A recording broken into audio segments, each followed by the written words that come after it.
Hey, it's Mark coming to you from Baker's Green Acres. Today is the 16th of August 2017. Ooh. And it's like 11 o'clock in the morning.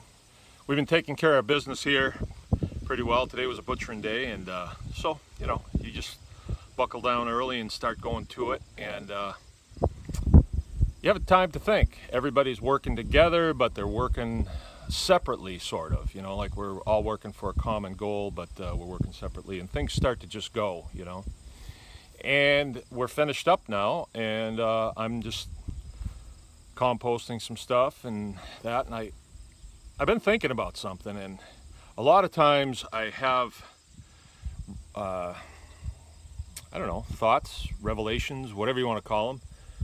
The farm is a living organism, and it does teach you things if you're willing to listen. And I'm not saying it came from there, and some people that I'm going to point this at are going to say it came from Mars, but and I realize I may lose some people here. I really may, and that's fine, because going through the pig thing, which I believe this is just an extension of the pig thing. It's still Michigan Department of Agriculture, and they initiated it, and I think they're trying to get some payback on me. But it goes deeper than that, It's kind of like a club. Our leaders, our elected leaders, and then the bureaucrats that surround them, they have a thing going. And I've noticed this, and I'm going to tell you about this. And you can do what you want with it, but it's just nice to know, because when I come to you and I tell you that I've been issued an order to get rid of my pigs because they have a straight tail or a curly tail, you think, well, there must be more to the story, right? And then I look at it in print, and this is just an example, and I say, this doesn't make any sense, right? And then I go to them and try to tell them, this doesn't make any sense. They get extremely irate. They set the stage for something, and then we go into that something. So here's what it is. And I wouldn't have believed this myself if I hadn't experienced it.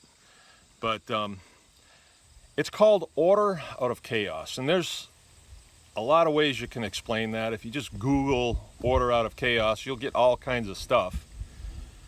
But I don't want you to really do that. I just want you to observe. Too often, we're thrown a curveball, and it's something like straight tails, curly tails, and we think, gee, this is coming from really smart people that work in state government. They make big paychecks. It couldn't be that simple as straight tails, curly tails, because I'm just a common person, and I know pigs have straight tails sometimes. They have curly tails sometimes. But somehow they were able to point that at certain people and not others. So what that did, and this is just an example, because this is the same thing, I'm going through a licensing issue.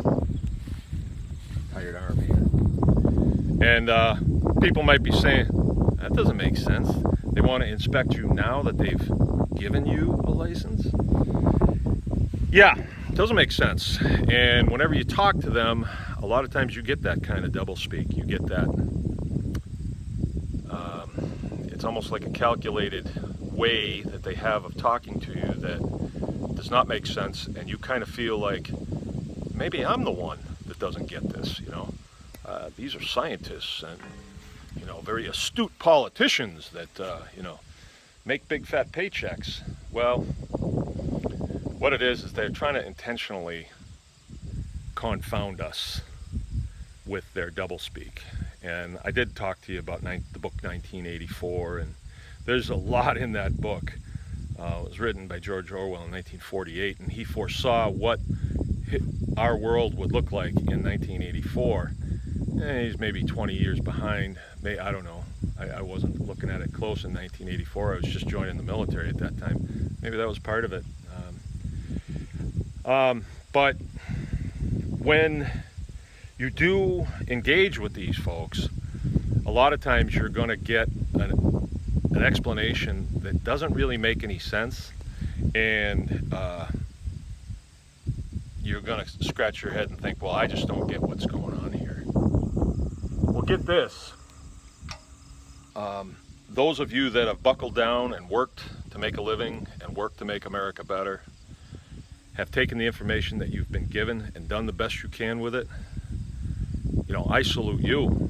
And I'm going to ask you to make observations, ask questions, allow your brain matter to do the processing.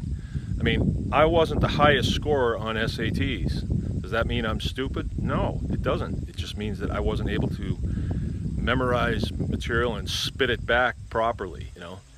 And if I had done better, I suppose I would have wound up at an indoctrination, a university, and I would probably understand the things that I'm talking about better that I don't understand right now. But, you know, what it comes down to, order out of chaos, is they create a chaotic situation and then they give you the solution to it.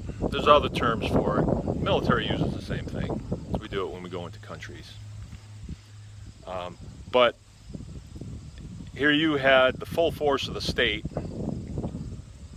trying to convince you, and they did convince a lot of you, that we have a problem in the state of Michigan.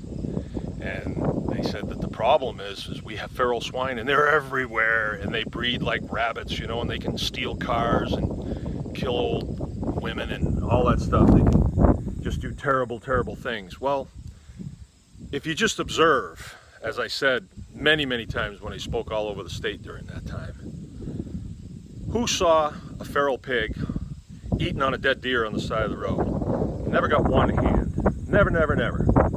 Except for Sharon Lolio, who had an Uncle Tony that saw one back in back in '73. I keep forgetting that. She works for Bill Clinton, or Bill Schuette. That was a little Freudian slip there. But make the observations yourself. No one sees feral swine. The Department of Natural Resources, Michigan Department of Agriculture, they can't produce pictures of feral swine. So it is a lie. It is a lie. There are no feral swine. There may be one or two here or there that have gotten loose from a farm. I actually had one running around here that was mine. She got out, she couldn't get back in. So does that make her feral, or is she still mine? She got back in last night. She was feral for 2 days, right? They make up lies and then they solve the lies. The lie is the crisis, and then they give you the answer. And the answer is, we've got to do away with all small farms.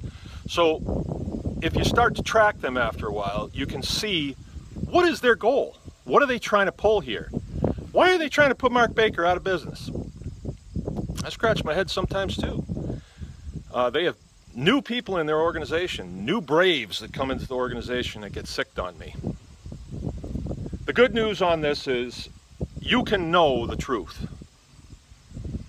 Some of the other good news is that's how they treat the people within the organization. And the people in the organization don't like it either. And many, many things have happened here just since yesterday, the videos that I made, the day before yesterday, the 3. Many things have happened. And it becomes apparent that they're going to throw some of their own under the bus here. And, you know, I don't think that that's right. I don't think it's going to solve anything. I think there needs to be a purging of leadership. I've said that for a long time now, that Michigan, you have problems, and it's a leadership problem. And you need to have your leadership purged. It's hard to do. Hard to do, especially with the political parties the way they are. But I just want you to know this about order out of chaos.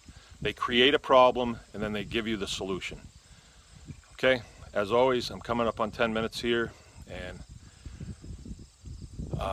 YouTube doesn't let me go over 10 minutes, but I don't mind the input on my page, but please, let's keep it civil, and let's keep their names out of it. Let's keep that. Let's not do that. A lot of these people in these organizations are victims too. Remember, we're all Americans first, okay? But the people that are engaging in some of this, it's for self-preservation, self-gain, and that's wrong. Okay, this is Mark from Baker's Green Acres. Anyone can farm.